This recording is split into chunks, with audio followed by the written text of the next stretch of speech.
Coffee tea ಮುನ್ನವೇ bar open. ಚರಿ ಬಿಡಿಸಿದ ಶಾಸಕ ರವಿ ಸುಬ್ರಹ್ಮಣ್ಯ.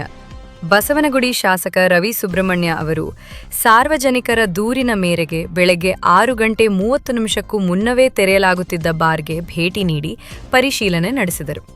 ಬಸ್ ನಿಲ್ದಾಣದ ಬಳಿ ಮಹಿಳೆಯರು, ಹಿರಿಯ ನಾಗರಿಕರು ಹಾಗೂ ಸಾರ್ವಜನಿಕರಿಗೆ ತೊಂದರೆಯಾಗುತ್ತಿರುವುದನ್ನು ಗಮನಿಸಿ ಬಾರ್ ಆಡಳಿತಕ್ಕೆ ಕಠಿಣ ಎಚ್ಚರಿಕೆ ನೀಡಿ ನಿಗದಿತ ಸಮಯಕ್ಕೂ ಮುನ್ನ ಬಾರ್ ತೆರೆಯದಂತೆ ಸೂಚಿಸಿದರು.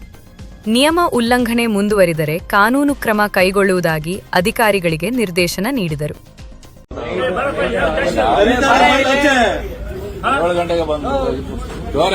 ಬೆಳಿಗ್ಗೆ 6 ಗಂಟೆಗೆ ಶುರು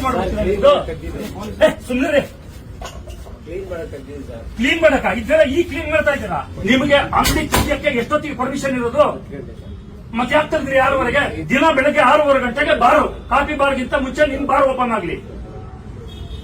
ಬಸ್ ಸ್ಟ್ಯಾಂಡ್ ಜನ ಏನ್ರಿ ಕೂತ್ಕೋತಾರೆ? ನೀವು ಏನ್ರಿ ಮಾಡ್ತೀರಾ? ನೀವು ಇವತ್ತು ನಾನು ಎಕ್ಸೈಸ್ ಕಮಿಷನರ್ಗೂ ಮಾತಾಡ್ತೀನಿ. ಇದು ಫೋಟೋಗಳು ತಗೊಂಡು ಸೀಸ್ ಮಾಡಕ್ಕೆ ಏನ್ ವ್ಯವಸ್ಥೆ ಮಾಡ್ತೀರಾ ಮಾಡಿ. ಈಗ FIR ಆಗಿರ್ಬೇಕು. ಬೆಳಗ್ಗೆ 6:30 ಗಂಟೆಗೆ ತೆಗಿತಾರಂತೆ ಇವರು. ನೋಟಿಸ್ ಅಲ್ಲ, ಇವತ್ತು ಅವ್ರ ಮೇಲೆ ಒಂದು FIR ಮಾಡಿ ಹೆಣ್ಮಕ್ಳೆಲ್ಲ ಕಂಪ್ಲೇಂಟ್ ಮಾಡ್ತಾ ಇದ್ದಾರೆ. ಬೆಳಗ್ಗೆ 6:30 ಗಂಟೆಗೆ ನಾವು ಬಸ್ ಸ್ಟ್ಯಾಂಡ್ ಕೂತ್ಕೊಳ್ಳೋದು ಹೆಂಗೆ ಅಂತ. ಸ್ಟೇಷನ್ ಇಂದ 1 ನಿಮಿಷ ದೂರದಲ್ಲಿದೆ ಈಗ. ಇವತ್ತು ಇನ್ಸ್ಪೆಕ್ಟರ್ ಗಮನಕ್ಕೆ ತಗೊಂಡು FIR ಮಾಡಿಸಿ ಇವತ್ತು ರೆಡಿಯಾಗಿ